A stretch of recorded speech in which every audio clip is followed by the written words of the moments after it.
Hey guys, tonight we begin with something a little darker. A time of plagues, punishments, and pottage. We're diving into what life was really like during the Middle Ages.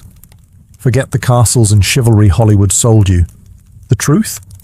You probably wouldn't last a single day. So before you get comfortable, take a moment to like the video and subscribe, but only if you genuinely enjoy what I do here. And let me know in the comments where you're tuning in from and what time it is for you. It's always fascinating to see who's joining us from around the world. Now, dim the lights, maybe turn on a fan for that soft background hum, and let's ease into tonight's journey together. Congratulations, you've just woken up in the year 1325. The good news? You're alive. The bad news? So are the fleas. Your bed is a half-rotted straw mattress stuffed with bugs and hay that smells like a barn floor, because it was a barn floor 3 months ago. There's no memory foam, no pillows, and definitely no Egyptian cotton sheets. Just a wool blanket that hasn't been washed since last winter, and now weighs roughly as much as a small cow from the accumulated grime. You blink awake as the church bell clangs in the distance. It's the medieval version of an alarm clock, only louder and somehow even less merciful. Your home is a wooden hut with one room, no windows, and a charming open-concept floor plan where your family, livestock and domestic insects all share the same space. The smell? Oh, it's a fragrant symphony. A subtle blend of stale beer, human sweat, goat, and something you pray isn't mold, but know in your soul probably is. Scented candles haven't been invented, and even if they were, they'd just melt on your dirt floor.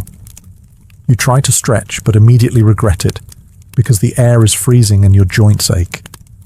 You're 22 years old, which in medieval terms is roughly middle-aged. Your spine creaks like an old wooden door, and your knees sound like a bag of rocks being shaken by a confused peasant. Getting out of bed is a gamble. The floor is either wet from last night's rain, which leaks through the thatched roof, or crusty from something your neighbour's chicken did. Either way, your bare feet are now part of the ecosystem. Oh, and privacy. What's that? Your entire family, and maybe a random cousin who just never left, are waking up beside you. There's no bedroom, no curtains, no me time. Just communal everything. Welcome to morning in medieval Europe, where you're never truly alone, because parasites, rodents, and 8 other people are always with you. And this is just how your day starts. It only gets worse from here. So, you've managed to crawl out of your medieval haystack of horrors. Congrats. Now nature calls. And it's not calling politely. It's screaming. Here's the part where you start missing the modern bathroom. There's no toilet, no seat, no toilet paper, no flush, not even a mildly resentful plunger in the corner. In the 14th century, relieving yourself is an adventure, a social experiment, and often a small public event. If you're a peasant, your bathroom is likely a wooden bucket behind the house, which is already full because Uncle Wolfstan had a rough night after eating bad turnips. The smell is biblical. You hold your breath, do your business, and then, here's the kicker, toss it into the street. Yes, the street. You're supposed to shout something like "Gardez-loo" before dumping it out the window. That's Old French for "watch out below," although frankly no one ever moves fast enough. Streets in medieval towns are open sewers, a charming river of human waste, animal droppings, and mystery liquids you'd rather not examine. If you're lucky enough to live in a town with public latrines, congratulations. You get to sit shoulder to shoulder with strangers in an outhouse where privacy is a myth and ventilation is a cruel joke. You might make small talk, but try not to breathe too deeply. Toilet paper? Never heard of it. Most people wipe with straw, leaves, rags, moss, or, if they're feeling especially indulgent, a scrap of wool. Sometimes, nothing at all. Which might explain why handshakes weren't popular yet. And if you're in a castle, surely it's better, right? Well, sort of. You might have a garderobe, a hole in the wall that drops your waist directly into the moat. Great idea. Except that your enemies know this, and yes, attackers sometimes climbed in through the waist chute, Talk about entering through the back door. So whether you're a farmer or a baron, medieval toileting is a humiliation ritual. It's cold, it's public, it's dangerous, and it's never not disgusting. One slip on a wet stone path, and you're face first in humanity's leftovers, and you still haven't brushed your teeth. But we'll get to that next. You survived the toilet. You deserve a reward, right? Maybe a nice breakfast? Something warm, delicious, comforting? Sorry, this is medieval Europe. Nothing is comforting here. Breakfast, if you can call it that, is a grim affair. There are no eggs Benedict, no coffee machines sputtering awake, and certainly no avocado toast. You sit down, or squat near the fire, to a wooden bowl of something that looks like it was scraped off a muddy boot. Welcome to your daily ration of pottage. Pottage is a thick, gloopy stew made of whatever you can find. Grains, root vegetables, maybe a few beans if you're lucky. It's been simmering in the same pot for days, sometimes weeks, and new ingredients are just dumped on top of the old ones. It's less of a recipe and more of an ongoing edible experiment. On the side, a hunk of bread so hard it could deflect arrows. It's made from coarse rye or barley flour, often bulked up with sawdust, ground up acorns or other creative ingredients, because wheat is a rich man's fantasy. This loaf is not your friend. You don't slice it, you negotiate with it. What about drinks? You're not sipping orange juice or an oat milk latte. You're drinking beer. Yes, beer. At 6 a.m. Why? Because the water is teeming with parasites and filth. So you start your day with weak ale, low alcohol, high survivability. Kids drink it too. No one's happy about it, but at least it won't kill you. Immediately. Want some meat or cheese? Dream on. That's for Sundays and saints' feast days, and only if your lord is feeling generous. Most peasants don't eat meat more than a few times a year. As for fresh fruit, only when it's in season and not already fermented into wine. And don't even think about spices unless you're royalty. A pinch of pepper costs more than your monthly wages. Salt is valuable enough to be locked away.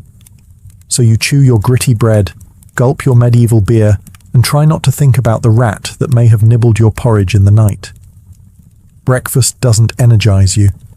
It just happens to you. And now that you're properly underfed, it's time to work like your life depends on it. Because it absolutely does. So, you've eaten your sad medieval breakfast, and now it's time to get dressed. Not that it'll help. Your wardrobe consists of exactly one outfit. One. It's a rough wool tunic or linen shift that you've worn every day for months, possibly years. There's no such thing as seasonal fashion. There's just wear this until it disintegrates or gives you a fungal infection. Underwear? Optional. If you're lucky, maybe a linen undertunic. If you're not, well, you're going commando under layers of scratchy, sweaty wool, all lovingly stitched together by someone who probably had no idea what a seam was supposed to look like. There's also no washing machine, no soap, and absolutely no dry cleaner in sight. So your clothes are stained, stiff, and scented, like a compost pile that's been left to marinate in a pigsty. Even if you wanted to wash them, it's not easy. You'd have to haul water from a river or, well, heat it over a fire, scrub your tunic on a board with ashes or lye, and hang it in the sun, which is out approximately 3 days a year. And don't get me started on shoes. If you own any, they're made of untreated leather, barely stitched together, and offer as much arch support as a banana peel. Most peasants just go barefoot, through mud, through dung, through medieval landmines, aka sharp rocks and disease puddles.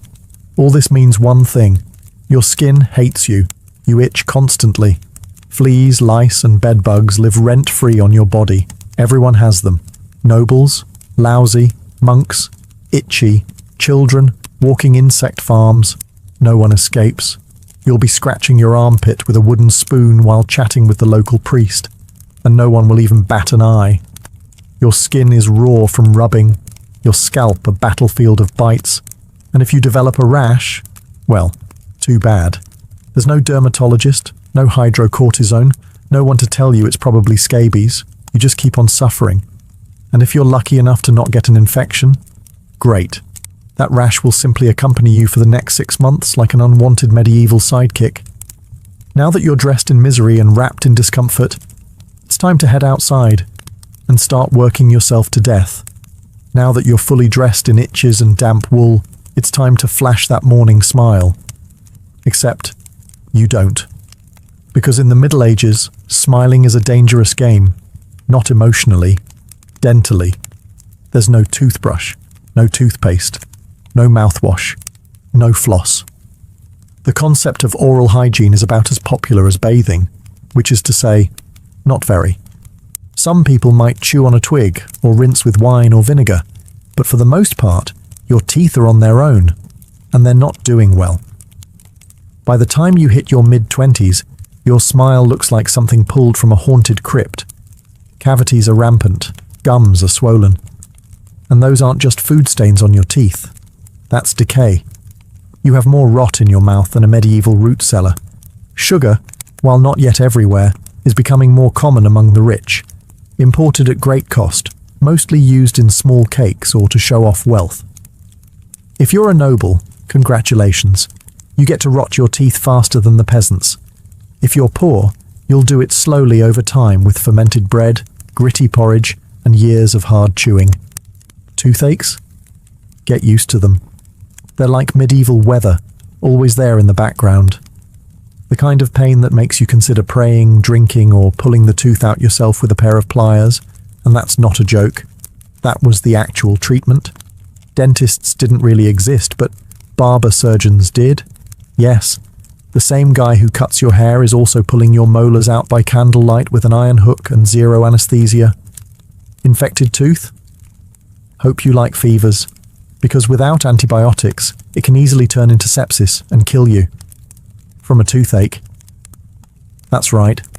The same thing that sends us to a pharmacy today could be your funeral in the 1300s, and there's no relief on the social front either. Kissing? Good luck. Halitosis, bad breath, is everywhere. If you're single, you're not judged by your smile. You're judged by your land and your livestock. In short, your mouth is a battlefield, and it's losing the war. Now that your teeth are throbbing, let's head outside. Because your real job, the one that will break your back, is just getting started. Time to head to work. Except there's no office, no desk, no coffee break, and no chance of promotion. Your job, if you're like 90% of the population, is simple. Don't die while labouring for someone else's comfort. You're a peasant. Congratulations. That means you work the land that belongs to a lord who probably doesn't remember your name. You rise with the sun and stop only when it disappears behind the trees. Your tools? A wooden hoe, a rusty sickle, and whatever bones are still intact in your body. There's no weekend. There's no clocking out. There's only sunrise to sunset, 6 days a week. Sunday is off, but only if you're not harvesting, fighting off raiders, or praying feverishly for your infected toe to stop turning black. The work is brutal. Fields are ploughed by hand or with oxen, if you're rich enough to afford one. You dig ditches, sow seeds, pull weeds, and carry water until your spine begins to resemble the letter S. No one cares if you're tired. No one's asking how your mental health is doing. If you're a woman, surprise. You don't just do fieldwork. You also care for children, clean, cook, spin wool, feed animals, and pretend your husband's lice infestation isn't slowly migrating to your side of the bed. Children? They start helping out around age 5. No school, no toys, just a tiny wooden rake and a dream of one day not dying of the flu. And if you're one of the few who isn't a farmer, maybe you're a blacksmith, a tanner, or a cooper. Great. You still work with fire, chemicals, or animal guts all day in poorly ventilated sheds. The pay? Basically survival. The perks? Occasional bleeding, break a bone? Too bad. Get a fever, drink some warm beer and keep going. You can't afford to stop, not even for a day. Because if you don't work, you don't eat. And if you don't eat, well, medieval Europe has a solution for that. It's called being replaced. So you grip your shovel, ignore the blisters, and keep digging. Because in the Middle Ages, your job isn't a career, it's a slow-motion endurance test. Now that your back is on fire from laboring in the fields, let's talk about the weather. Because in the Middle Ages, temperature is less about seasons and more about ongoing punishment from the sky. Let's start with winter. There's no insulation, no central heating, and no weatherproofing. Just wooden walls with gaps you could throw a chicken through. Your windows? Covered with cloth, not glass. The fire in the hearth? Nice in theory, but you don't have enough firewood to keep it going because wood is expensive, and gathering it from the forest is sometimes illegal. Yes, you can be executed for picking up the wrong stick from the wrong forest. You bundle up in your one damp wool tunic, huddle near the dying embers, and still wake up with your nose frozen. Your feet? Permanently cold, often damp. Your fingers? So stiff they feel like tiny medieval popsicles. Frostbite isn't diagnosed, it's just called bad luck. Now fast forward to summer. Sounds better, right? Wrong. In summer, your home turns into a clay oven. There's no fan, no cross breeze, and absolutely no deodorant. You sweat through your layers, but you can't remove them, because showing too much skin is scandalous. And also invites sunburn, insect bites, and social judgment. The flies are out in full force, attracted to your unwashed body, and the smell of last week's goat stew that's still fermenting in the corner. Mosquitoes buzz by your ear while you sleep, assuming you can sleep through the sound of your neighbors yelling and babies crying. In the fields, the sun bakes you. No sunblock, no hat, unless you've fashioned one out of straw like a desperate scarecrow. And the worst part, you still have to work. Heat stroke is just called taking a bad turn, so you're either shivering in your own hovel, wondering if your toes will make it to spring, or you're sweating through your only pair of socks while your thighs chafe into oblivion. And the one thing that never changes, no matter the season, your clothes still itch, your food is still terrible, and your next job, still waiting. Welcome to climate control, medieval style. There is none. Feeling thirsty? Need to freshen up? Want to splash a little water on your face to wake up from this damp fever dream of a life? Too bad. In medieval times, water isn't your friend. It's trying to murder you quietly. Let's start with drinking. The nearby stream looks fresh, bubbling and clear, like something out of a fantasy movie. But spoiler alert, it's not. Upstream, someone just dumped a chamber pot into it. And if not that, then a dead pig is probably decomposing in it. Parasites, bacteria, and the entire microbial army of medieval Europe are waiting in every sip. That's why people drank beer. Yes, beer, even children. But before you imagine medieval kids doing keg stands, understand that it was small beer, weak in alcohol, strong in survival. Brewing boiled the water, so it was safer than whatever flowed through the town ditch. Wine was another option, if you were rich enough to afford it and unconcerned with functioning properly before noon. What about bathing? Surely water was used for cleaning. In theory, yes. In practice, absolutely not. See, back then, people believed bathing actually opened your pores and let the disease in. That's right. Washing yourself was considered medically risky. You were cleaner, apparently, if you never removed the protective layer of filth caked onto your skin. Communal bathhouses did exist, but they quickly gained reputations as places for gossip, scandal, and sometimes full-on medieval extracurriculars. So naturally, the church got involved and shut many down. Even if you did want to bathe, it was a full production. You'd need to fetch water from the well, boil it over a fire, fill a wooden tub that leaked, and then pray no one else in the house used it before you. Or worse, after. And rainwater? Collected in open barrels where birds poop, insects breed and moss thrives. Sounds refreshing, doesn't it? So whether it's going in your mouth, on your body, or onto your crops, water in the Middle Ages is less of a life source and more of a gamble. One wrong gulp, and you're spending your final days sweating in a straw bed, clutching your stomach, and contemplating all your life choices. Next time you sip tap water, raise a glass for our ancestors. They didn't have the luxury of hydration without hazard, so you drank the water, or maybe you didn't. Maybe you just stubbed your toe on a rock shaped like disappointment. Either way, you're sick. You need help. You need a doctor. Too bad you live in the Middle Ages where medicine is really just polite torture with a theology degree. Let's start with the diagnosis. Everything wrong with you, whether it's a cough, rash, broken bone, or the creeping plague, is caused by your humours being out of balance.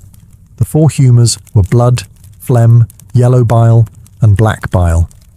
According to medieval science, your health depends on keeping them balanced, like some sort of internal soup. Got a fever? Too much blood. The answer? Bloodletting. That's right. Let's drain your life force into a bowl using a dull blade or a hungry leech. And yes, barbers were often the ones doing it. Imagine getting a haircut and a hemoglobin extraction in one sitting. 2 for 1, baby. Feeling sad or anxious? That's clearly an excess of black bile. The cure? Laxatives. Maybe a warm herbal purge. Or just prayers and a cold compress while everyone avoids eye contact with you and starts carving your coffin. Now, if you break a bone or get a nasty wound, you're in real trouble. There's no anesthesia, unless you count passing out from pain. Surgery is done with knives that haven't been cleaned since the Crusades. Tools are heated over fire not for sterilization, but because they just look scarier that way. Antibiotics? Centuries away. Germ theory? Not invented yet. They think disease comes from bad air or God being annoyed with your moral failings. Got a stomachache? Must have been your sinful thoughts. Hope you like confessing while vomiting. If your condition gets worse, you'll be treated with more leeches, possibly some crushed beetles, and a priest at your bedside giving last rites just in case. At this point, they're preparing for the cure known as death. And if by some miracle you recover, everyone just assumes God took pity on you. The doctor takes full credit and the leech gets promoted. So yes, in the Middle Ages, medicine is less about healing and more about surviving the cure. After a long day of labour, lice, and leeches, it's finally time to eat. You shuffle back to your hovel, stomach growling, ready for the one joy left in life, a warm meal. Bad news. Your meal is probably trying to kill you. Let's begin with the basics. Food preservation doesn't really exist. There's no fridge, no freezer, just salt, smoke, or the hope that winter air keeps things fresh. Your meat, if you're lucky enough to have any, has been hanging for days, covered in flies, marinated in questionable brine, and possibly shared with a rat or two. Bread is the cornerstone of the medieval diet, but even that isn't safe. In bad harvest years, desperate peasants bulk it up with bark, sawdust, or even clay to make it stretch. And if it's rye season, there's a bonus. Ergot, a fungus that causes convulsions, hallucinations, and sometimes death. It's like eating bread laced with LSD and tetanus. Vegetables? Only if they're in season. And you know what's always in season? Turnips. So, many. Turnips. Boiled, mashed, or floating in pottage, which, if you remember from Chapter 3, is basically a hot swamp of mystery ingredients that's been simmering since your great-grandfather's funeral. Fruit might be available in the fall, but it rots quickly, and sugar is rare, expensive, and hoarded by the rich to show off their blackened teeth. Dairy is another gamble. Fresh milk spoils in hours. Butter and cheese fare better, but they're loaded with bacteria. People eat them anyway because, frankly, it's either that or chew your boot leather. And let's talk about seasoning. Spices like pepper, cinnamon, or nutmeg? Worth more than gold. For the average peasant, flavor comes from onions, salt, if you're lucky, and pain. Most meals taste like wet burlap sprinkled with sadness. But food isn't just a health hazard. It's a political one. Game animals belong to the Lord, not you. Caught poaching a rabbit? You could be fined, imprisoned, or even executed. That's right, your dinner could get you hanged. So as you sit down to eat your grey stew by flickering firelight, remember, every bite is a risk. But you eat anyway, because in the Middle Ages, food doesn't nourish, it tests you. It's evening now. You've worked, suffered, and barely digested your suspicious stew. You might think the day is winding down, but don't get too relaxed, because God is watching. So is the priest. And so is your neighbour Agnes, who will absolutely rat you out if you miss Mass. In medieval Europe, religion isn't just part of life, it is life. The church controls your calendar, your laws, your education, if you can read, your birth, marriage, death, and everything in between. Think of it as your spiritual landlord. And you're always behind on rent. Every day is structured around prayer bells. The town church bell rings in the morning, noon, and night. Not because people need reminders, but because missing prayer is a sin. Forget to bow? Sin. Eat meat on a Friday? Sin. Think about your neighbour's wife in that one dream? Double sin. And yes, hell is very real. Vividly real.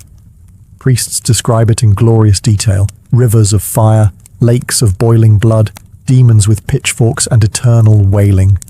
If the plague doesn't scare you, eternal damnation definitely will. You can't read the Bible yourself because it's written in Latin, a language reserved for monks, clergy, and that one noble kid who's too good for dirt. You rely on the church to interpret everything for you. That means if the priest says your crop failure is because you didn't pray hard enough, well, time to kneel harder. Tithes, a tenth of everything you own, are mandatory. If you grow wheat, you give wheat. If you raise chickens, you give eggs. If you have nothing, congratulations. You're spiritually bankrupt and financially doomed. Holidays? They're holy days, dozens of them. And while they offer breaks from labour, they're not for fun. They're for attending Mass, fasting, confessing sins, and reminding yourself that joy is a dangerous indulgence. Questioning the church is dangerous. Heretics are burned, witches are drowned, blasphemers are flogged, and skeptics are quickly reformed. So you go through the motions. You chant, you bow, you pray that your soul, after enduring this dirt-covered life, might finally land in paradise, assuming the priest likes you. Because in the Middle Ages, God may be merciful. But the church? Not so much. If you thought being a medieval peasant was rough, try doing it as a woman. All the filth, famine, and fear, plus childbirth, subservience, and social invisibility. In the Middle Ages, being a woman is like being on hard mode, with no health potions and no restart button. From birth, a girl's life path is pretty much locked in. Marry young, bear children, serve your husband, die tired. Education? Not likely. Unless you're from a noble family and sent to a convent, your intellectual development stops around the time you learn how to churn butter and patch a tunic.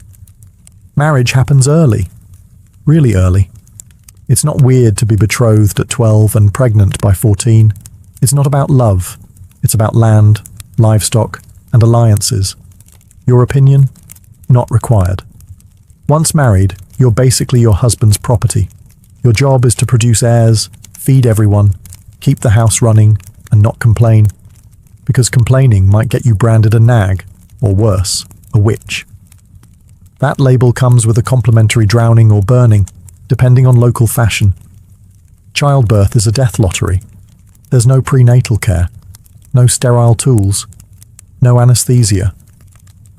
Midwives do their best, but even minor complications can mean death for the mother, the child, or both. Some women survive 10 pregnancies. Many don't survive 2, but don't worry. Once the baby is out, your work increases. Now you have a screaming infant in a lice-ridden hut, and you're expected to nurse, cook, clean, and still help in the fields. You don't get a break. You are the break, for everyone else. If you're unmarried, you're suspicious. If you're widowed, vulnerable. If you're outspoken, dangerous. Women who didn't conform were often accused of witchcraft, especially if they had herbal knowledge, a strong personality, or just looked at someone funny on a rainy Tuesday. Even in the church, your role is limited. Nuns lived under strict rules. No speaking without permission. No freedom of movement. and your spiritual worth, always ranked below men. In short, if you're a woman in the Middle Ages, you're expected to endure, obey, reproduce, and suffer in silence, ideally while smiling. Because even in a time of universal suffering, women were somehow expected to suffer gracefully. So far, you've battled filth, starvation, social injustice, and possibly a goat.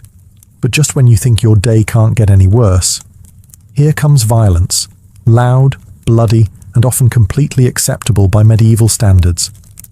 Let's be clear, the Middle Ages were not peaceful. The idea of law and order mostly meant hope the local lord isn't in a bad mood. Violence is everywhere, in the home, in the streets, on the battlefield, in church disputes, and sometimes in line at the communal bread oven. Crime is common, punishment is brutal, and justice is more performance art than protection. Steal a loaf of bread, you could lose a hand. Accused of lying, your tongue might get pierced. Gossip too much? Meet the scold's bridle, a metal mask strapped to your head with a bar in your mouth. For correction, of course, let's say you're accused of something serious. Heresy, theft, witchcraft. How do you prove your innocence? By being tortured, obviously. Welcome to trial by ordeal. One version, you stick your hand in boiling water to retrieve a stone. If it heals without infection in 3 days, you're innocent. If not, you're guilty. Another option, you're tossed into a river.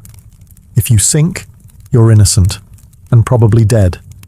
If you float, you're guilty, and will be punished anyway. It's like a medieval game show where the prize is survival and the host is actively rooting against you. And if you're sentenced to death, that's a public event. Executions are performed in front of cheering crowds. Hangings, beheadings, burnings. Sometimes people bring snacks. It's the medieval equivalent of cable TV. Domestic violence, completely normal. Husbands were allowed, even expected, to discipline their wives and children. Street fights, commonplace. You could be beaten just for looking the wrong way at a noble's horse. And war, always simmering. Local feuds, territorial disputes, religious crusades. Someone's always marching off to stab someone else in the name of honor, God, or boredom. Violence isn't a breakdown of society in the Middle Ages. It is society. Everyone lives with the constant knowledge that life is fragile, justice is arbitrary, and your neighbor might bash your head in over a pig. So, walk carefully, keep your eyes down, and never trust anyone with a club. At this point, you've made it through the lice, the leeches, the laundryless misery, and the looming threat of public disembowelment. But now comes the final chapter of most medieval lives, an early and unglamorous death. If you're alive and still breathing past the age of 40, you're practically a celebrity.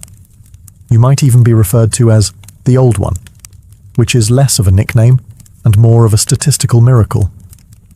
Let's break it down. The average life expectancy hovers around 30-40 years, but that number is dragged down heavily by infant mortality. Nearly half of all children died before reaching age 5. Disease, malnutrition, or one bad winter was all it took. No vaccines, no antibiotics, no hope. If you survived childhood, you entered adulthood already exhausted.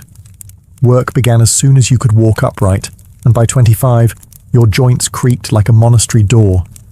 You might be missing several teeth, a finger, and most of your original optimism. Women faced a particularly deadly gauntlet: childbirth. It was one of the leading causes of death for medieval women. No pain relief, no medical intervention, just prayer, hot water, and someone holding your hand while you bled out on a straw-stuffed cot. For men, the dangers were different, but equally relentless. Farming accidents, infections from minor wounds, a neighbor's drunken rage, a crusade gone sideways. Even walking to the market could be risky if you crossed paths with a bored bandit or an angry tax collector. Death could also come quietly, from the plague, which turned cities into cemeteries overnight, or from famine, which could last entire seasons, thinning out entire villages, or from bad luck, like eating spoiled grain and spending your final hours hallucinating and screaming at the walls. And funerals? You were lucky if you got one. Bodies were often buried quickly to avoid disease. No embalming, no polished coffins, just a hole, a few murmured prayers, and a shallow mound of earth, if there was enough space left in the churchyard. So yes, in medieval times, life was brutal, short, and constantly under siege by death in all its casual forms. You didn't retire, you just stopped showing up. And speaking of exits, let's move on to your final chapter. The medieval dream dies. So, how's your day been? You've woken up in filth, relieved yourself into a bucket, brushed your teeth with wishful thinking, nearly passed out from hunger, worked until your spine cried for mercy, scratched your way through itchy wool, prayed to not get plague, and barely dodged a public execution for owning a squirrel. Welcome to a single day in medieval Europe. Still dreaming of becoming a knight? Think again. That romanticized version of the Middle Ages, gallant swordsmen, noble ladies in towers, heroic battles and feasts in candle-lit great halls. It's a myth polished by fairy tales and fantasy books. In truth, the medieval world was gritty, cruel, and deeply unfair. Hierarchy was everything. If you were born poor, you stayed poor. If you were born rich, congratulations. You had a better chance of surviving, but you were still one bad soup away from dysentery and a hasty burial. Even the nobles weren't immune to misery. Castles were drafty stone refrigerators filled with fleas, smoke, and politically motivated marriages.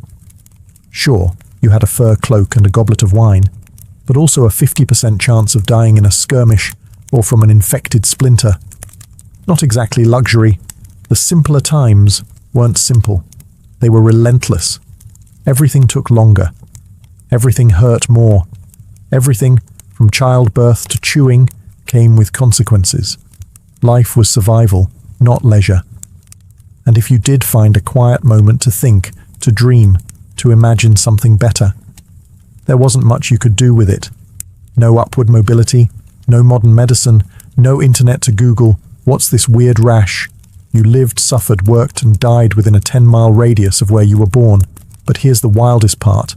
Through all of this, people still laughed, sang songs, told stories, fell in love, and found meaning. Not because life was easy, but because humans are stubborn like that. Even in the darkest chapters, they made space for light. So tonight, when you slip into your clean bed with indoor plumbing, antibiotics, and central heating, maybe say a quiet thank you to the modern world, and to your ancestors who fought rats, famine, and feudalism, so you wouldn't have to. Long before she was Catherine the Great, Empress of all Russia, mistress of reform, and icon of ambition, she was simply Sophie. Born Sophie Friederike Augusta von Anhalt-Zerbst in 1729, she was the daughter of a relatively obscure German princely family. Her tiny duchy in Pomerania offered little in terms of power, but Sophie herself. She had something no title could provide: razor-sharp intelligence, relentless charm, and a quiet, burning hunger for greatness. Her upbringing was strict. Her mother, Johanna, was cold and calculating, not a warm, nurturing figure, but a social climber obsessed with status. Sophie's father, a Prussian officer, was more distant than disciplinary. From a young age, Sophie learned to walk the fine line between obedience and cunning. She read voraciously, spoke multiple languages, and learned how to observe a room before speaking in it, skills that would soon become survival tools in one of Europe's most brutal courts. When the Russian Empress Elizabeth Petrovna began searching for a wife for her heir, Grand Duke Peter, she looked beyond Russia's borders. Peter himself was of German descent, and Empress Elizabeth believed a foreign bride, pliable and grateful, would be easier to control. Sophie fit the bill perfectly. Noble blood, Lutheran faith, which she'd be forced to abandon, and a reputation for both grace and humility. At just 14 years old, Sophie was summoned to Russia. She arrived in the freezing capital of St. Petersburg in 1744, wearing thin German fabrics and a diplomatic smile. Her mother pushed her forward like a chess piece. Sophie, however, had her own game in mind. To become acceptable in Russian society, she converted to Orthodoxy, taking the name Ekaterina Alexeyevna, Catherine. The ceremony was public, symbolic, and life-altering. She wasn't just changing religions, she was burning the bridge behind her, stepping into a foreign empire with no way back. No one watching that quiet teenage girl in a fur-trimmed coat could have predicted what would come next. Betrayal, revolution, enlightenment, and empire. But from the moment Sophie stepped foot in the Russian court, she stopped being a pawn and began planning how to become a queen. Catherine's marriage to Grand Duke Peter was meant to secure her place in Russian royalty, but from the very beginning, it felt more like a cage than a crown. Peter, heir to the Russian throne, was not the dashing prince of fairy tales. Awkward, immature, and obsessed with toy soldiers, he was far more interested in playing war games in his chambers than governing an empire, or showing affection to his new wife. Some accounts even suggest he refused to consummate the marriage for years. He idolized Frederick the Great of Prussia and resented the Russian court that had adopted him. In contrast, Catherine embraced Russia with a fierce determination. She learned the language, studied its history, and memorized Orthodox rituals. She wanted to belong. Peter wanted to escape. This mismatch wasn't just emotional, it was political. The Russian court was a viper's nest of gossip, paranoia, and brutal power games. Empress Elizabeth still ruled with absolute authority, but her health was in decline. Everyone knew a transition was coming, and everyone had an agenda. Catherine was watched constantly. Her letters were read, her friendships monitored, and her every move scrutinized. She couldn't trust her husband, her mother, who was still whispering in her ear on behalf of foreign interests, or even her servants. In this world, alliances could turn into accusations overnight. But Catherine was no fool. She learned to play the court's games quietly, cultivating allies in the shadows. She charmed military officers, made friends with scholars, and developed a reputation for dignity and restraint, a stark contrast to her husband's childish tantrums and open contempt for Russian traditions. Behind closed doors, Catherine began reading Enlightenment thinkers like Voltaire and Montesquieu. While others saw her as a young consort, she was building a vision, not just for herself, but for Russia, a nation of strength, education, and reason. But there was one problem. The longer Peter lived, the longer Catherine remained in limbo, a powerless wife to a man unfit to rule. So she waited, observed, and planned. She knew the Russian throne wouldn't be inherited. It would have to be taken. In 1762, after nearly 2 decades of waiting, watching, and quietly maneuvering, Catherine saw her moment and seized it with breathtaking precision. Empress Elizabeth had died, and Peter, now Peter III, was finally Tsar. But his reign began unraveling almost immediately. In just a few short months, Peter alienated the church, offended the nobility, insulted the army, and lavished praise on Prussia, Russia's longtime enemy. He reversed key policies, humiliated the clergy, and talked openly about divorcing Catherine to marry his mistress. The court, already wary of his erratic behavior, turned cold. The army, filled with generals loyal to Catherine, grumbled in corridors. Even ordinary Russians, devout and patriotic, saw Peter as a foreign puppet who mocked their traditions. Catherine, watching all of this unfold, made her move. In July of that same year, while Peter was away at his summer palace, Catherine launched a bloodless coup d'etat. Supported by key military officers, including her lover Grigory Orlov and his influential brothers, she rode through St. Petersburg in full regalia, was proclaimed Empress Catherine II, and won the allegiance of the powerful Imperial Guard. Peter, caught off guard and without allies, surrendered within days. He was taken into custody, and shortly after, found dead under mysterious circumstances. Officially, it was reported as a hemorrhoidal colic. Unofficially, it was murder. Catherine was now empress, not by birth, not by marriage, but by will, wit, and audacity. It was unprecedented. A foreign-born woman with no legitimate claim had taken the Russian throne without a single battle. But her real challenge was just beginning. She had to transform that bold grab for power into a lasting legacy. Would Russia accept her? Would the nobility respect her? Could she hold the empire together without falling victim to the same fate as her husband? Catherine understood that power gained through intrigue could be lost just as easily. She needed to rule not as a schemer, but as a visionary. And so began her transformation, from a careful conspirator to a reforming empress, one who would redraw borders, embrace the Enlightenment, and redefine what it meant to be a woman in power. Once Catherine had the crown, she could have rested on her power, but she didn't. She had something bigger in mind than simply sitting on a throne. She wanted to transform Russia, and not just militarily or politically, but intellectually. While Peter had worshipped Frederick the Great and toy soldiers, Catherine idolized Voltaire, Diderot, and the bold thinkers of the Enlightenment. She believed in reason, progress, education, and the role of a monarch as a servant of the people, even if she herself ruled with absolute authority. Catherine didn't just read Enlightenment philosophy, she lived it. She corresponded directly with Voltaire for over 15 years, flattering him while defending her autocracy. She invited Diderot to her court and even purchased his entire library to support him financially. Behind closed doors, she pored over legal texts, debated reforms, and crafted policies to modernize the empire.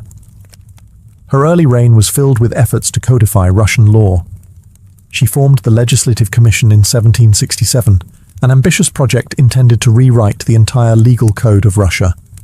Catherine's own nakaz, or instruction, was a political manifesto in disguise, one that spoke of equality before the law, the dangers of torture, and the responsibility of rulers to serve the common good. For an empress in 18th century Russia, it was radical. But Enlightenment ideals had to survive the realities of Russia, a vast, feudal, deeply conservative land, ruled by nobles who liked their serfs exactly where they were, beneath them. Catherine knew this. While she advocated reform, she moved carefully. She abolished some forms of torture, expanded access to secular education, and built schools and libraries. But she also reaffirmed the nobility's control over their serfs to keep them loyal. This was Catherine's balancing act, a philosopher queen in public, a practical empress in private. She walked a tightrope between ideology and survival, between the shining salons of Paris and the gritty politics of Moscow.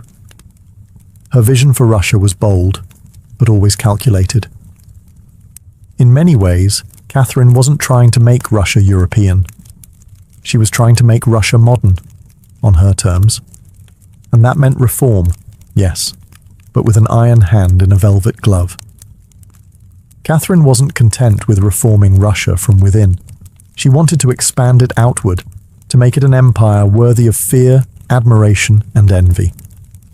Where Peter the Great had opened a window to the west, Catherine aimed to knock down the walls. Under her leadership, Russia's borders stretched wider than ever before.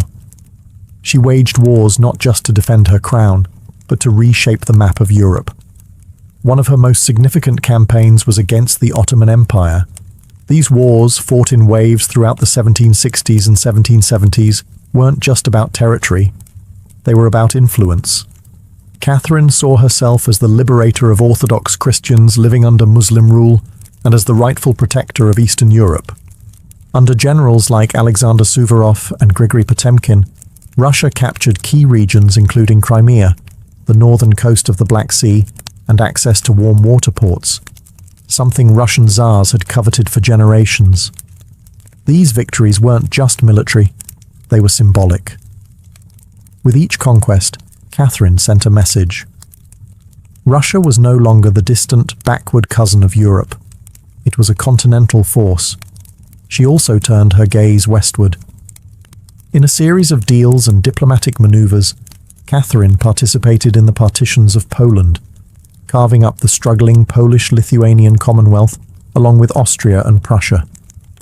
By the end of the Third Partition in 1795, Poland was erased from the map, and Russia claimed vast new lands and millions of new subjects.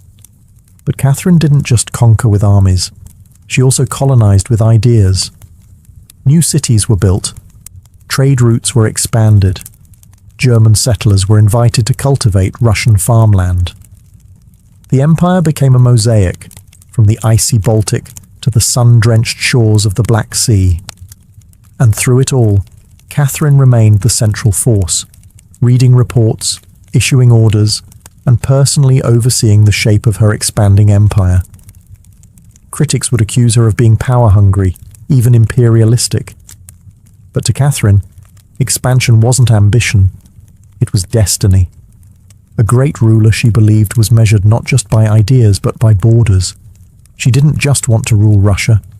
She wanted to remake it as a civilized empire, feared by its enemies, respected by its peers, and loyal to her alone. For all her brilliance and power, Catherine the Great was just as famous for what went on behind palace doors. And no, not all of it was whispered in libraries. Catherine's private life became one of the most talked about aspects of her reign.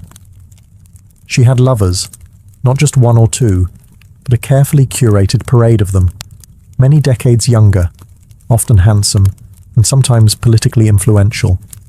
She didn't hide them. In fact, she often rewarded them with titles, estates, and pensions, if they behaved well. If not, they were quietly dismissed, sometimes with a polite thank you and a promotion. Among the most important of these lovers was Grigory Potemkin, a man as brilliant as he was bold. Their relationship blurred the lines between romance, politics, and partnership. Some historians believe they may have even married in secret. Together, they shaped military campaigns, colonization projects, and the transformation of southern Russia. Potemkin wasn't just a lover, he was her co-ruler in many ways. Still, Europe couldn't look past the scandal. Gossip swirled. Satirical pamphlets painted her as lustful, insatiable, even unhinged. And after her death, the rumors only got worse, the most infamous being the completely false and grotesque tale involving a horse, spread by her enemies to smear her legacy. But why the obsession? Simple. Catherine was a woman who wielded power unapologetically, and in a world where female rulers were expected to be either saintly virgins or tragic figures, she refused to play the role. She lived, loved, and ruled on her own terms, and that made her dangerous. Ironically, while her critics painted her as immoral, Catherine herself was deeply philosophical about love and sexuality. She believed pleasure was a natural part of life, and that personal relationships didn't have to threaten public responsibility. She separated emotion from governance, a feat few male rulers managed. In reality, her liaisons were often strategic. She surrounded herself with men who were loyal, capable, and politically useful, and when they ceased to be, she let them go, usually with a smile and a generous retirement. Catherine's love life didn't weaken her rule. It was part of her strategy, a blend of passion and power that made her unforgettable, envied and feared. For all her charisma and control, Catherine's reign was not without peril, and in 1773, that peril came in the form of a bearded Cossack named Yemelyan Pugachev. He was no ordinary rebel. Pugachev claimed to be none other than Peter III, Catherine's dead husband. According to him, he had survived the coup and now returned to reclaim the throne from the German usurper. It was absurd. Peter was long gone. But to Russia's oppressed and exhausted lower classes, the claim didn't need to be true. It just needed to offer hope. Pugachev promised liberation, an end to serfdom, lower taxes, and land for the common people. His words lit a fire across the Volga River region, especially among Cossacks, peasants, and old believers. In a time when the gap between nobles and serfs had widened brutally, his promises sounded like salvation. The Pugachev rebellion became the largest peasant uprising in Russian history. Towns were taken, fortresses fell, nobles were slaughtered. For a terrifying moment, it seemed as if the empire itself might fracture. Catherine was shaken. This wasn't a foreign war she could win with cavalry and treaties. This was a revolt from within. Her own people, rising against the system she ruled. But Catherine didn't panic. She acted. She dispatched professional military forces to crush the rebellion, ruthlessly. Pugachev's forces were defeated in 1774. He was captured, displayed in an iron cage, and eventually beheaded in Moscow, a public warning to all who dared follow. Afterward, Catherine doubled down on order and control. Her dreams of liberating the serfs quietly faded into silence. The rebellion had shown her the limits of enlightenment in a country still shackled by feudalism. She now leaned harder on the nobility, who offered loyalty in exchange for absolute control over their serfs. This was a turning point. The empress who once quoted Voltaire now prioritized stability over philosophy. Reform became cautious, surveillance increased. Rebellion, even whispered, was to be stomped out before it had breath. Pugachev may have lost his head, but he left behind a warning that haunted Catherine, that power built on inequality could only hold so long before the storm came crashing through. By the time Catherine the Great approached the final years of her life, she had ruled Russia for over 3 decades, longer than any female ruler in Russian history. From the moment she seized power, she had defied expectations, reshaped her empire, and redefined what a woman and a monarch could be. Under Catherine's reign, Russia became a true European powerhouse. Its territory expanded by over 200,000 square miles, swallowing Crimea, parts of Poland, and stretches of the Black Sea coast. These weren't just military wins, they were strategic pivots, securing warm water ports and reshaping trade. But her legacy wasn't only drawn on maps. Catherine left a cultural mark as well. She helped found the Hermitage Museum, amassed one of the greatest art collections in Europe, and corresponded with the greatest minds of the Enlightenment. Her court became a center of sophistication, art, and intellectual ambition. In a country often viewed as backward by Western Europeans, Catherine put Russia firmly on the cultural map. She modernized education, founding schools for girls, and promoted the printing of books.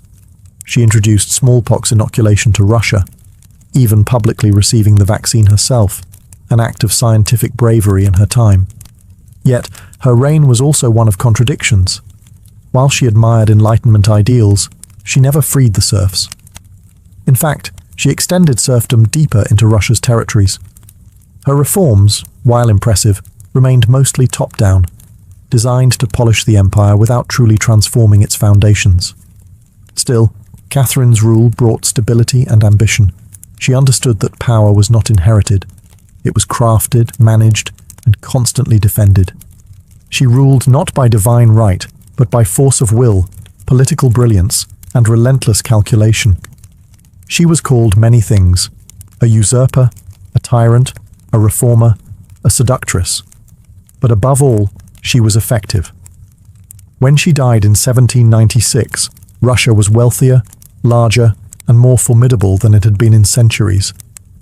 She left behind a throne secure, an empire expanded, and a legend that would endure for centuries. Catherine didn't just reign, she ruled, with intellect, strategy, and an unapologetic grip on history.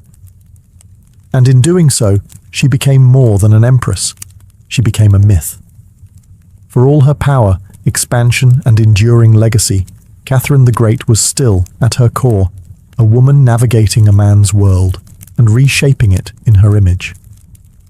Behind the imperial portraits and state decrees was someone deeply aware of how precarious her position was. She was not born Russian. She came to the throne through a coup. She ruled an empire that didn't want a woman in charge, and yet she not only endured, she thrived. Catherine was never content to be ornamental. She read constantly, wrote endlessly, and never stopped learning. Her daily schedule was intense: hours of reading reports, corresponding with foreign powers, editing state papers, and managing a court filled with rival factions. She wasn't content to simply sit on the throne. She worked the throne like a stateswoman born to it. She was also, in many ways, lonely. She surrounded herself with courtiers, lovers, and artists, yet wrote in her memoirs of how few people she could truly trust. Her son Paul, whom she distrusted and kept away from state matters, grew into a man she feared would undo all her progress. Her greatest emotional partnership, with Grigory Potemkin, faded into deep friendship, but his death in 1791 left a wound that never truly healed. Catherine crafted her image carefully. She understood the power of narrative, and wielded it better than most monarchs of her age. She posed as Mother of Russia, enlightened monarch, warrior empress, and lover of the arts. But beneath those roles was a woman who had endured rejection, betrayal, scandal, and rebellion, and kept going. When she died in 1796, she left behind an empire transformed, but also questions. Could she have done more to end serfdom? Were her Enlightenment ideals compromised by politics? Was she more reformer or ruler? History remembers her by the title she never gave herself, the Great. It wasn't because she was flawless, or kind, or just.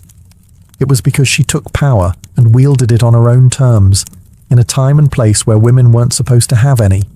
She didn't just wear the crown, she rewrote what it meant to deserve one. In the humid depths of the Chiapas jungle in southern Mexico, the ruins of Palenque whisper stories from the ancient Maya world. Towering temples rise above the canopy, their limestone faces eroded by time, but still brimming with secrets. And in 1994, one of those secrets revealed itself. A team of Mexican archaeologists, led by Fanny Lopez Jimenez, was surveying Temple Thrind, a relatively modest pyramid next to the more famous Temple of the Inscriptions, the burial site of the mighty king Pakal the Great.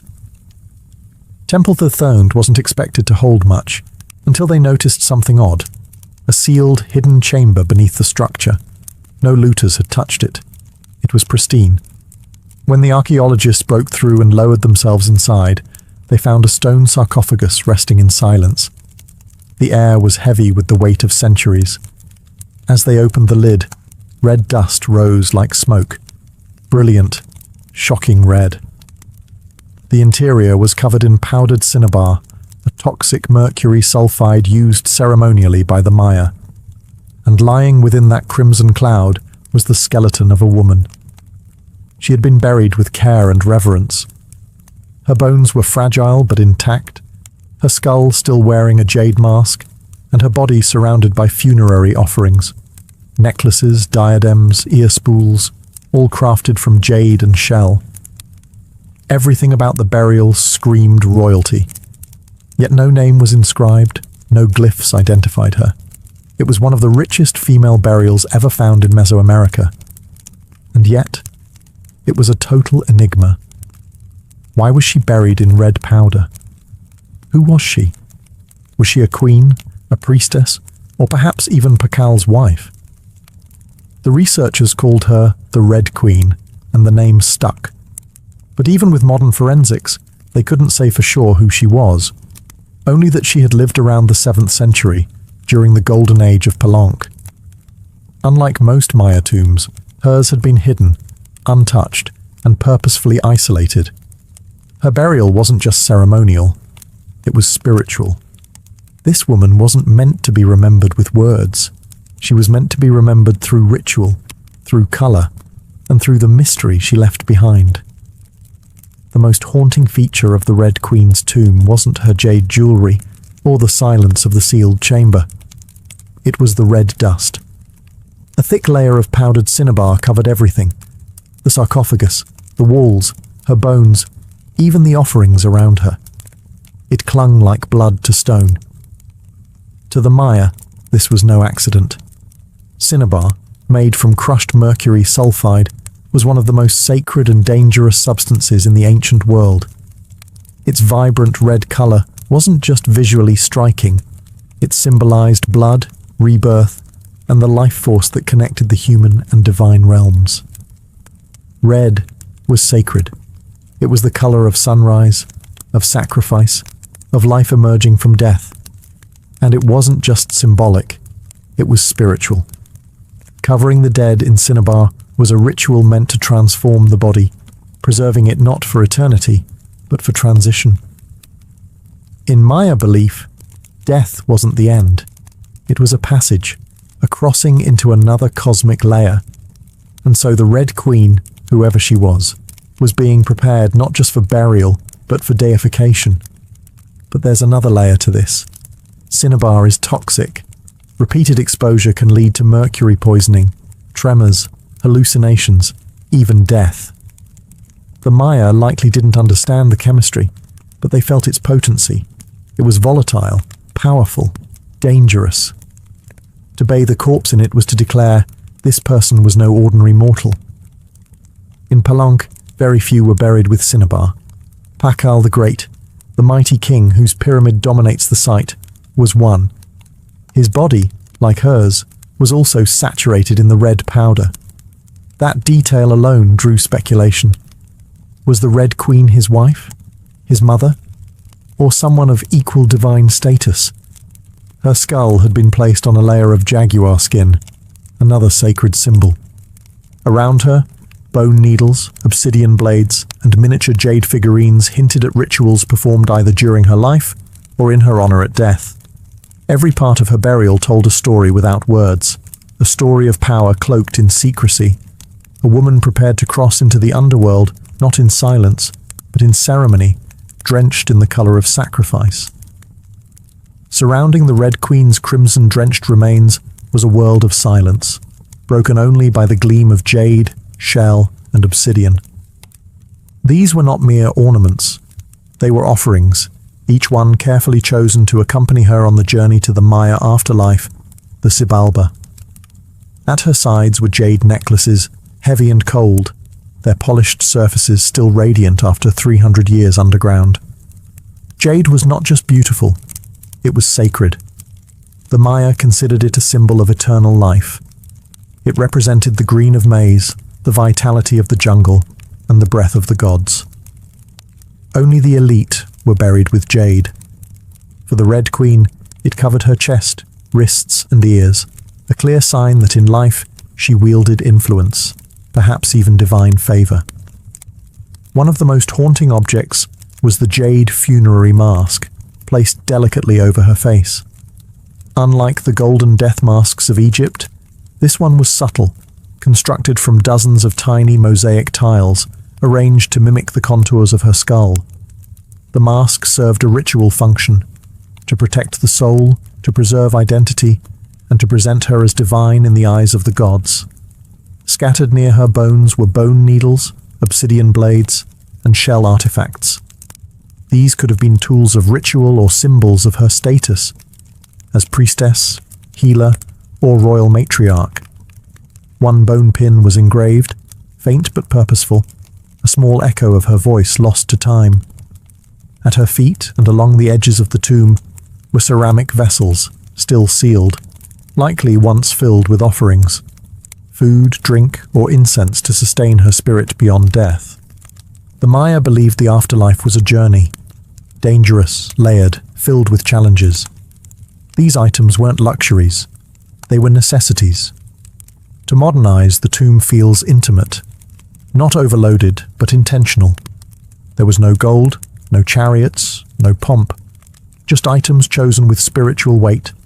It was a map for the soul. Through these treasures, we glimpse how the Maya understood death, not as finality, but as a transition of power. The Red Queen wasn't buried to be forgotten. She was being prepared to ascend. For all the grandeur of her tomb, the Red Queen left behind one haunting void. No name. No inscriptions adorned her sarcophagus. No glyphs on the walls identified her. She was clearly someone powerful. But who? From the moment her tomb was opened, scholars began trying to connect the dots. The most compelling theory? That the Red Queen was Tsakbu Ajau, the wife of Kinich Janab Pakal, known today as Pakal the Great, the most famous ruler of Palenque. Tsakbu Ajau was more than just Pakal's consort. She was born into nobility and married into Palank's royal dynasty at a young age. She bore at least 3 sons, all of whom held high status, and she played a key ceremonial role during her husband's reign.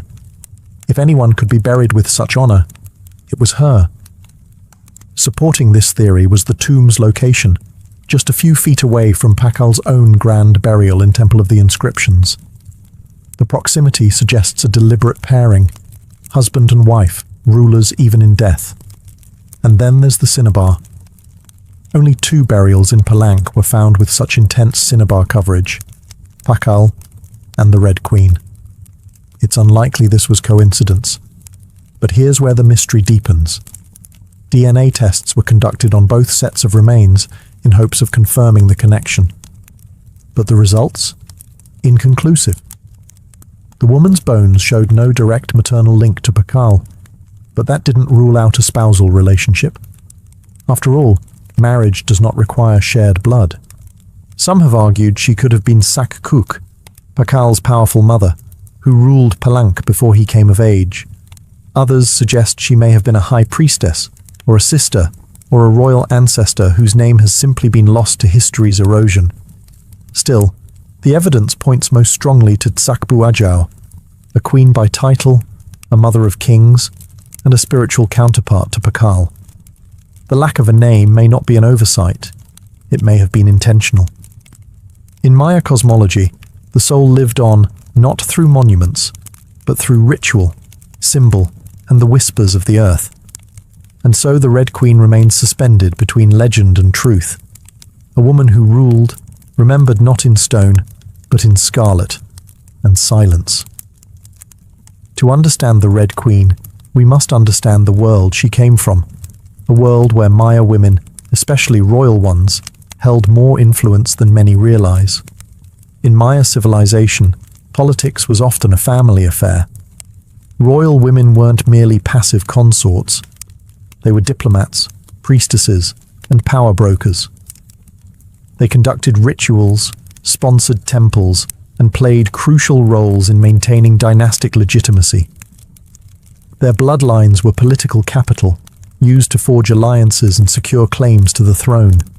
Take Sakkuk, for example, the mother of Pakal the Great. When the throne of Palank was left vacant, she took power herself and ruled as queen regent until her son came of age. She wasn't a placeholder. She was a ruler in her own right, issuing decrees and overseeing construction projects. Without her, Pakal may never have risen at all. And she wasn't an anomaly. Across the Maya world, in places like Yaxchilan, Naranjo, and Calakmul, inscriptions show women performing major ceremonies, engaging in warfare diplomacy, and sometimes ruling outright. They were often portrayed in stelae and murals, dressed in elaborate headdresses and regalia, standing beside kings as equals, or sometimes above them. Their words were carved in glyphs. Their names were remembered, until they weren't. By the time Spanish conquistadors arrived centuries later, much of that memory had eroded. The colonial lens saw native women as silent figures in a male-dominated world, but the archaeology tells a different story, one of complex gender roles, where power was negotiated, not simply inherited. This context casts the Red Queen in a new light. She may not have ruled in name, but her burial, rich, sacred, and positioned beside Pakal, suggests she was a central pillar in the royal order. Her jade mask wasn't just decoration. It was a symbol of identity, of power held in life and protected in death. Her bloodline may have been the very glue that held Palanka's dynasty together. In Maya civilization, a queen wasn't just a queen. She was a keeper of sacred lineage, a voice in ceremony, and often the bridge between gods and men. The Red Queen may be nameless, but in her world, she was never voiceless. The Red Queen wasn't just buried with treasures. She was buried in architecture rich with purpose, layered with Maya cosmology, ritual symbolism, and intentional design. Her tomb wasn't merely a grave, it was a gateway to eternity. Her body was discovered inside Temple Third, one of the smaller pyramids within the heart of Palenque, yet its proximity to Temple of the Inscriptions, the resting place of Pakal the Great, is telling. These temples weren't built randomly. Their positioning was sacred, guided by astrology, myth, and dynastic legacy. Temple the Third rises modestly compared to its grand neighbor, but it hides something even more intimate, a sealed crypt, untouched by looters, perfectly preserved. It was constructed deep within the temple's core, accessible only by a steep, narrow staircase. The descent into her tomb feels almost symbolic, a ritual journey downward, into the underworld. The chamber itself is stark, made of cut stone, sealed tightly for over 1,300 years. No glyphs or murals cover the walls, no ornate carvings tell her story. But perhaps that silence is intentional. This was a space not for the living to interpret, but for the dead to transform. At the center, her sarcophagus sits like an altar. Crafted from limestone, it echoes the grand stone coffin of Pakal next door. While Pakal's lid is famously engraved with scenes of cosmic rebirth, the Red Queen's tomb is more subdued. The focus is inward, on the body, on the cinnabar, on the ritual of death itself, and yet there are subtle architectural cues that hint at meaning. The tomb is aligned east to west, a symbolic path mirroring the sun's journey from life to death. The chamber is small, but powerful. It feels deliberate, personal, a sacred enclosure for someone revered. Maya temples were cosmological tools, bridges between the heavens, the earth, and the underworld. To be buried in one was to be elevated beyond the human realm. The Red Queen's eternal home wasn't an afterthought. It was a carefully constructed shrine, a place where death became transformation.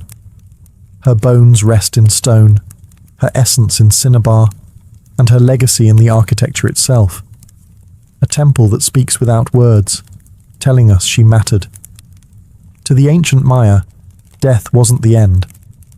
It was a threshold, a sacred passage into the underworld, known as Xibalba. And for someone like the Red Queen, this crossing was not only spiritual, it was political, cosmological, and deeply ritualized. Burial rituals were carefully choreographed events, rooted in myth and meant to guide the soul through the treacherous layers of the underworld. Maya texts and iconography tell us that Xibalba was no peaceful afterlife. It was a maze of darkness, rivers of blood, trials, and gods of death.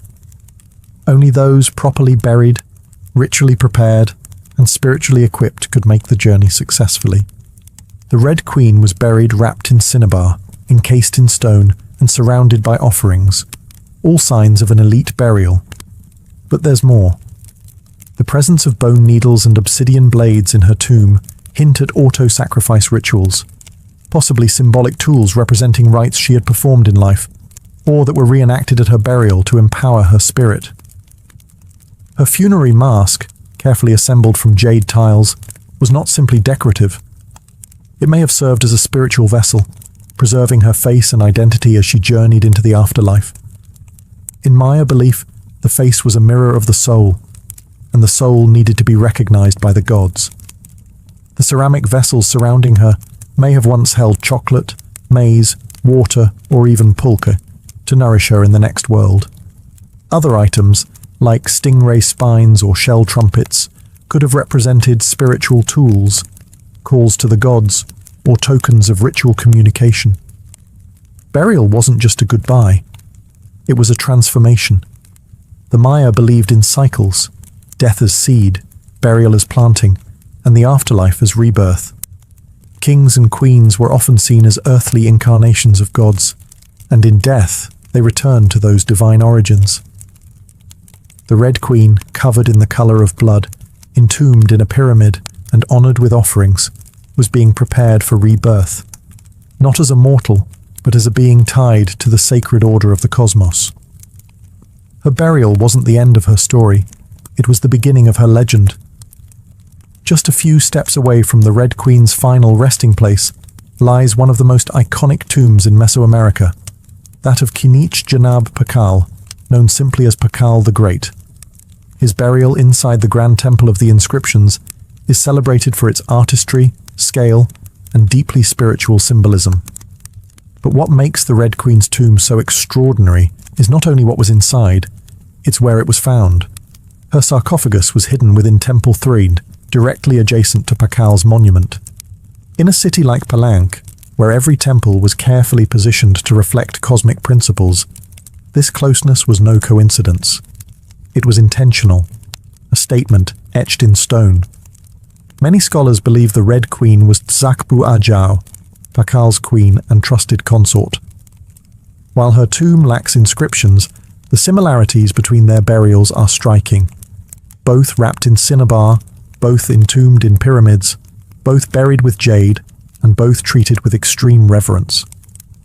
These rituals mirror each other, as if two halves of a sacred narrative. Pakal's lid famously depicts him falling into the underworld tree, a cosmic scene of death and rebirth.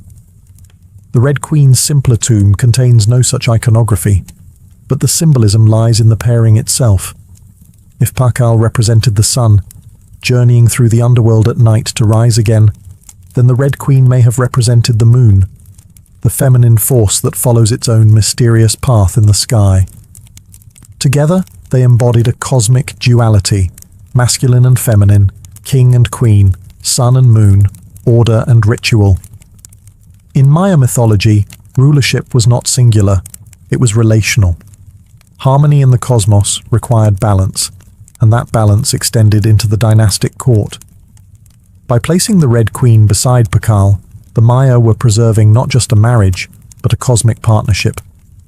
Their proximity in death may have mirrored their roles in life, a queen not behind, but beside her king, sharing not just a throne, but a legacy.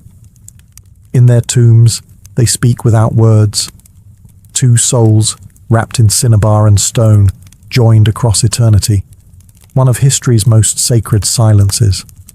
Though her name was lost to time, the Red Queen of Palanque endures, not as a forgotten relic, but as one of the most enigmatic and powerful women of the ancient world. Her tomb, sealed for over 1,300 years, now whispers across centuries, inviting questions that echo louder with every discovery. She represents a mystery that still resists full understanding. We may never know exactly who she was. No glyph carved her name, no stela told her story. And yet, the care in her burial, the richness of her offerings, the symbolism of her crimson-drenched bones, all speak of a woman profoundly important. Not merely as a wife or consort, but as someone who held real influence, spiritual weight, and royal blood. Today, the Red Queen forces us to re-evaluate assumptions. She's a reminder that in the ancient Maya world, women were not silent. They led rituals, governed cities, and shaped dynasties. While kings like Pakal have long taken the spotlight, the Red Queen's re-emergence reminds us that power did not belong to men alone. It flowed through mothers, queens, priestesses, and visionaries. Her legacy is more than the treasures she left behind. It's the conversation she started among archaeologists, historians, artists, and storytellers. Every jade bead, every layer of cinnabar, every architectural choice in Temple Thethid tells us something deliberate. This woman mattered, and perhaps that's the most extraordinary part of her story. Not what we know, but what we still don't. The Red Queen teaches us that history isn't just a collection of facts, it's a living puzzle, a shared human longing to connect with the past. In that sense, her legacy is still unfolding. She lies wrapped in red, the color of life and sacrifice, of blood and rebirth. Her face, once hidden behind a jade mask, now stares back at us through science, art, and wonder. She remains nameless, but not voiceless, mysterious, but not forgotten. The Red Queen may have ruled a kingdom in life, but in death, she rules something greater, our imagination. Her tomb was sealed in stone, Her story was written in silence. And still, somehow, she speaks. Frida Kahlo was born on July 6, 1907, in the vibrant district of Coyoacán, then a village on the outskirts of Mexico City. Her childhood home, the Casa Azul, the Blue House, was filled with color, contradiction, and quiet strength. It would later become a sanctuary, a battleground, and a museum to one of the most iconic artists of the 20th century. Frida was the third of 4 daughters born to Guillermo Kahlo, a German-Hungarian photographer, and Matilde Calderón, a devout Catholic of indigenous and Spanish descent. Her parents were opposites: Guillermo, reserved and intellectual; Matilde, religious and emotionally distant. Frida would inherit her father's introspection and artistic eye, but also her mother's fierce resilience. As a child, Frida was imaginative, outspoken, and bold. She read voraciously and asked questions most adults didn't want to answer. But at the age of 6, she contracted polio, which left her right leg thinner and weaker than the other. A physical difference she tried to mask with long skirts, but never allowed to limit her spirit. The illness left her bedridden for months and isolated from other children. During this time, she grew close to her father, who encouraged her to exercise, ride bicycles, and stay mentally sharp. Unlike most girls of her time, Frida didn't aspire to become a wife or a homemaker. Her goal? To become a doctor. She enrolled in the prestigious National Preparatory School in Mexico City at age 15, one of only a handful of girls accepted. There, she stood out not just for her intelligence, but for her rebellious wit, radical thinking, and unique sense of style. She joined a group of young intellectuals known as the Cachuchas, who debated philosophy, literature, and politics. Frida was drawn to revolution, to ideas that challenged tradition.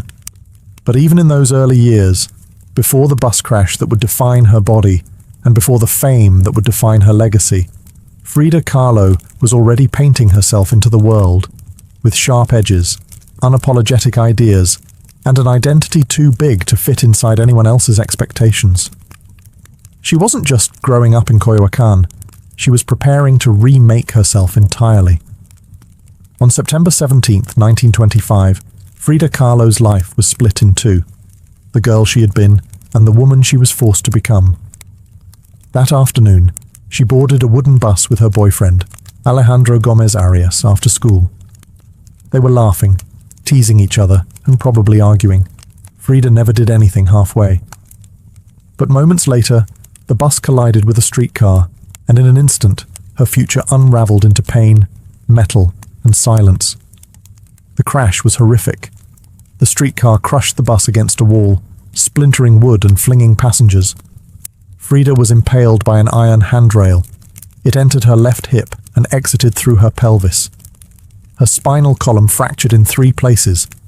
Her right leg shattered, her foot dislocated, her collarbone and ribs broke, her shoulder was dislocated, her abdomen was pierced.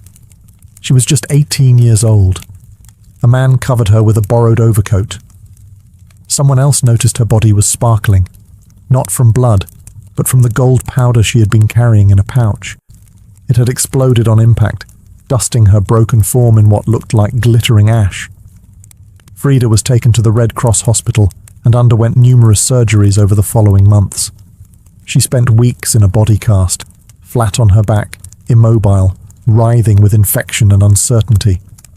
The future she'd imagined, of becoming a doctor, slipped further away with every passing day. But in that stillness, something began to stir. Her father gave her brushes. Her mother rigged a special easel to hang above her bed. A mirror was placed on the canopy so she could see herself. And there, lying in plaster and agony, Frida began to paint, first out of boredom, then out of obsession. Her first subjects were her own reflection, because she was all she had. But what emerged wasn't vanity, it was survival. The crash had broken her physically, but it had also opened a door into her own mind, her own body, and eventually into the surreal language of pain and identity that would define her art. The girl who wanted to heal others now began healing herself, one brushstroke at a time. As Frida Kahlo lay encased in plaster and steel, a body fighting itself with every breath, she began to paint. What started as a form of therapy soon became a language, and that language was deeply personal, brutally honest, and often hard to look at. Which was precisely the point. Frida didn't paint pretty flowers or polite landscapes. She painted pain. Her pain. Physical, emotional, and existential. Her first subjects were self-portraits, not because she was vain, but because, as she famously said, "I paint myself because I am so often alone, and because I am the subject I know best." Her early works were small in scale, painted on tin or wood panels, inspired by Mexican retablos. Devotional paintings meant to tell stories of suffering and miracles. Frida turned this tradition inward. Her body became the canvas. Her emotions became the altar. She painted herself as split, as pierced, as bleeding. In one painting, she is impaled by nails, like a modern-day martyr. In another, she floats in a barren landscape, tethered to a broken column, a metaphor for her shattered spine. She painted herself weeping, fractured, decapitated, and bare, but never passive, always watching. Her pain was not sanitized. She painted the ugliness of trauma with beauty, defiance, and even humor. Each piece was a reclamation of her body, her experience, and her identity as a woman in a world that often tried to define her. But Frida wasn't just telling her story. She was inventing a new kind of visual narrative, one that blended Mexican folk art, surrealism, medical illustration, and symbolism. Her paintings became dreamlike autopsies of her soul, framed in color, culture, and myth. By the time she recovered enough to walk again, albeit painfully, Frida was no longer the girl who had wanted to be a doctor. She was an artist, and her art was unlike anything anyone had seen. She had taken the worst thing that had ever happened to her and turned it into a source of creation. Frida Kahlo didn't just paint her pain. She made the world look at it, and in doing so, she turned suffering into a sacred act of self-expression. In 1928, still recovering, still painting, and just 21 years old, Frida Kahlo met the man who would become the most profound and turbulent relationship of her life, Diego Rivera. He was 20 years her senior, already Mexico's most famous painter. Massive in both stature and presence, Rivera was a giant of Mexican muralism, known for his sweeping, politically charged frescoes that told the story of the Mexican people. Frida had seen his work before. She admired it. But now she wanted his opinion of her work. She brought her paintings to him at the Ministry of Education, interrupting his scaffolded work to ask bluntly, "Do I have talent?" Diego took one look and said yes, and not just out of kindness. He recognized in her something rare, an unfiltered voice, raw and unpretentious, full of rage, irony, pain, and beauty. They began a relationship that was as consuming as it was creative. Frida once said, "I suffered 2 accidents in my life, one in which a streetcar knocked me down. The other was Diego." They married in 1929, an odd pairing to outsiders. Diego, massive, unfaithful, politically famous. Frida, sharp-tongued, fiercely independent, already walking with a cane. Her parents called it a marriage between an elephant and a dove. Their bond was passionate, but chaotic. Diego supported her art and encouraged her growth as a painter, but he was also endlessly unfaithful, even with Frida's own sister, Christina. Frida was devastated, and in return, she took lovers of her own, both men and women, including rumored affairs with Leon Trotsky and painter Georgia O'Keeffe. They divorced in 1939, then remarried a year later with different terms. This time, Frida would keep her autonomy, her home, her money, her name. Their second marriage was less about traditional love and more about creative partnership and mutual understanding. Despite the betrayals and the heartbreak, Diego remained a constant force in Frida's life. He challenged her, he wounded her, but he also believed in her, as an artist, as a revolutionary, and as a woman who could redefine what painting could be. Together, they were not peaceful, but they were legendary. In the 1930s, Frida Kahlo followed Diego Rivera on a journey north to San Francisco, Detroit, and New York as he completed high-profile mural commissions. These years abroad brought her face-to-face with American industrialism, wealth, and the contradictions of capitalism, and they left her with deep political discomfort. Frida was a proud Mexican nationalist, a committed communist, and an admirer of indigenous traditions. The opulence she witnessed in the United States, especially while the Great Depression ravaged much of the country, only deepened her sense of disillusionment. In letters home, she mocked the culture's materialism and obsession with appearances. She missed the grit, color, and contradiction of Mexico. While Diego painted enormous murals on factory walls, Frida began to paint smaller, quieter revolutions, deeply personal works on tin and canvas. Her style solidified, sharp, surreal, emotional, and intimate. It was during this time that she produced some of her most iconic self-portraits. Frida didn't just paint herself for vanity.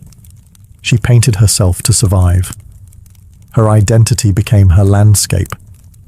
With her body constantly in pain from her accident, multiple surgeries, and a failed pregnancy in Detroit, she turned inward. Her portraits showed her bleeding, fragmented, exposed. Yet her face was always calm, always direct, unapologetic. One of her most powerful works, Henry Ford Hospital, shows her lying on a hospital bed, crying, surrounded by floating symbols of loss. A fetus, a snail, medical equipment, a cracked pelvis. It was raw, graphic, and deeply emotional, a canvas that bled with truth.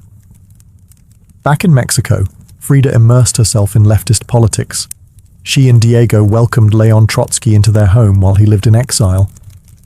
Frida wore Tijuana dresses, traditional indigenous garments, not just as fashion, but as a political and cultural statement. Her art was never disconnected from her beliefs. Her identity, her body, and her ideology all intertwined in her work. While Rivera was painting murals of revolution, Frida painted its human cost, the body in pieces, the mind on fire, and the self always staring back. In exile and in illness, she became not just a painter of pain, but a painter of resistance. When Frida Kahlo returned to Mexico in the late 1930s, she was no longer just Diego Rivera's wife. She had become something else entirely, a force, an artist whose work radiated with raw honesty, surreal symbolism, and cultural identity. Back in her homeland, she stepped fully into herself. Her Casa Azul in Coyoacán became a sanctuary of color and contradiction. Bright cobalt walls, yellow trim, Aztec statues in the garden, monkeys and parrots wandering freely.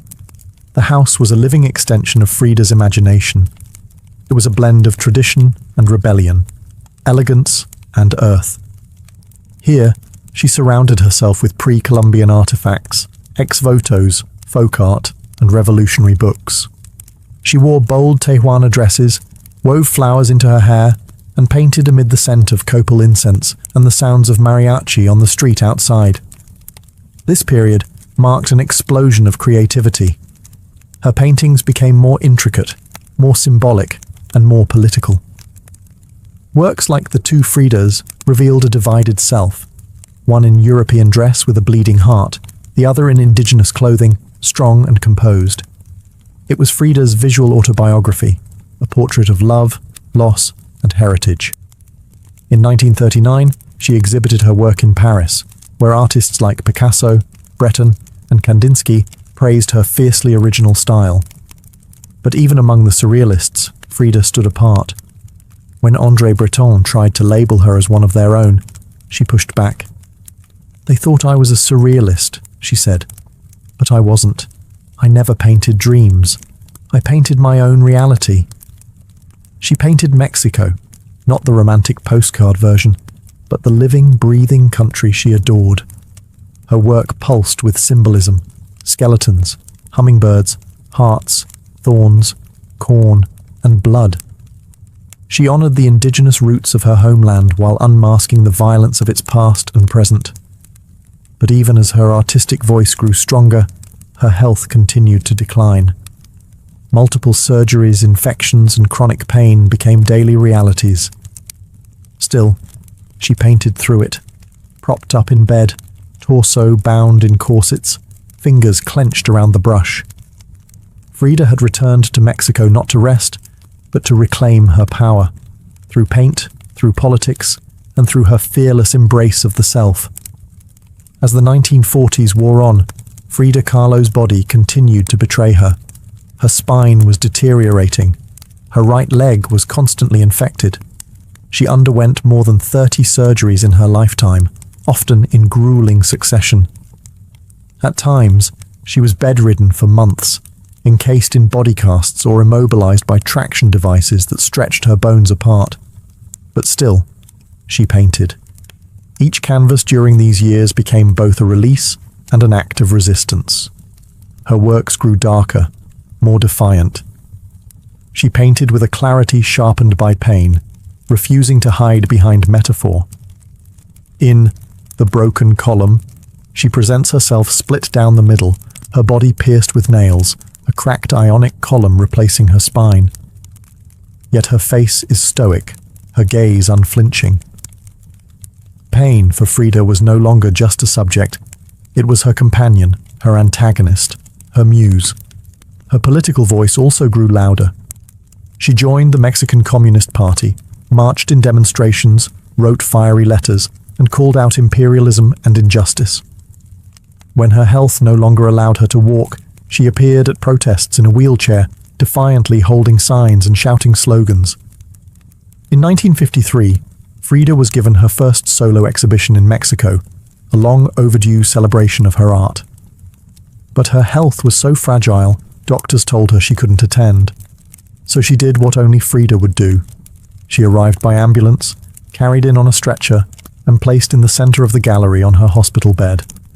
Dressed in traditional finery, surrounded by her own work, she greeted guests with tequila, laughter, and that fire still burning in her eyes. Her final paintings were both childlike and harrowing. In Marxism Will Give Health to the Sick, she painted herself wearing a steel corset, cradled by the hands of Marx, casting away symbols of oppression. Her last known work was a still life of sliced watermelons, one piece bearing the words, "Viva la vida," long live life. Even in the face of death, she remained defiant, joyful, and political. Frida Kahlo's last portraits weren't just self-portraits. They were acts of revolution, painted in pain, but always signed with life. On July 13, 1954, at the age of 47, Frida Kahlo died in the same place she had been born, La Casa Azul in Coyoacán. The official cause was listed as a pulmonary embolism, but those closest to her whispered of something deeper. She had been ill, yes, but also exhausted. By pain, by surgeries, by the long war with her own body. Just days before, she had attended a political protest against the CIA-led coup in Guatemala. Weak and wheelchair-bound, she insisted on going, her clenched fist raised in the air. Revolution remained her final heartbeat. Her last diary entry was brief but piercing. "I hope the exit is joyful, and I hope never to return." Frida's funeral was held at the Palacio de Bellas Artes, Mexico's most prestigious cultural institution. Her body, draped in the red flag of the Mexican Communist Party, was watched over by friends, family, artists, and revolutionaries. Diego Rivera was inconsolable. He called her the greatest love of his life, even as his betrayals had nearly broken her. But in the years that followed her death, something extraordinary happened. Frida Kahlo refused to disappear. At first, her name was whispered only in art circles. Her works weren't easy to categorize, too political for surrealists, too surreal for traditionalists. But slowly, her image, her story, and her defiance began to resonate. Through the 1970s and 1980s, as feminist scholars and activists reclaimed forgotten voices, Frida's became louder. She wasn't just a painter anymore. She was a symbol of pain turned into beauty, of feminism born through resistance, of Mexican identity celebrated without apology, of queerness, disability, revolution, and authenticity. Her face, unibrow, gaze, flowers in her hair, became iconic. Her home became a museum. Her diary became a sacred text. And her paintings now hang in the world's greatest museums. Frida Kahlo had lived much of her life in Diego's shadow. But in death, she stepped forward. She didn't just leave behind paintings. She left behind a mirror and dared us all to look, not with pity, not with fear, but with fire. Today, Frida Kahlo's face is everywhere. Printed on t-shirts, painted on murals, turned into dolls, memes, posters, and icons. Her signature unibrow, her flower-crowned hair, her direct gaze, all instantly recognizable. But what makes her legacy powerful isn't just that people know her face, it's that they recognize the truth behind it. Frida didn't try to be flawless. She didn't fit into boxes. She wasn't conventional, and she didn't care to be. In a world that demands perfection, she gave us realness. Raw, messy, vibrant, angry, joyful, contradictory realness. She celebrated what made her different: her disability, her queerness, her politics, her culture, and turned it into art that transcended borders and decades. She's become more than an artist. She's a global symbol of defiance, feminism, cultural pride, and creative resistance. For queer communities, she's a fearless bisexual icon who lived openly and unapologetically in a time that demanded silence. For women, she's a reminder that power doesn't require permission. For disabled artists, she's proof that pain can fuel the brush, not stop it. And for Mexico, she's a daughter reclaimed, fierce, folkloric, and forever part of the national soul. Her paintings, once dismissed as too strange or too personal, are now among the most revered in the world. Works like The Two Fridas, Self-Portrait with Thorn Necklace and Hummingbird, and The Broken Column aren't just seen, they're felt deeply by anyone who has ever suffered and needed to turn that suffering into something sacred. She lived in the margins and turned them into center stage. She embraced contradiction. A communist who wore gold, a woman betrayed who loved again, a body in pieces with a soul unbreakable. And through it all, she painted, not just with color, but with conviction. Frida Kahlo never asked to be a symbol. She simply told the truth about herself, and in doing so, told the truth for millions of others who had never seen themselves reflected in art before. Now, when we see her face, we see courage, we see color, we see resistance, we see Frida, not gone, but immortal.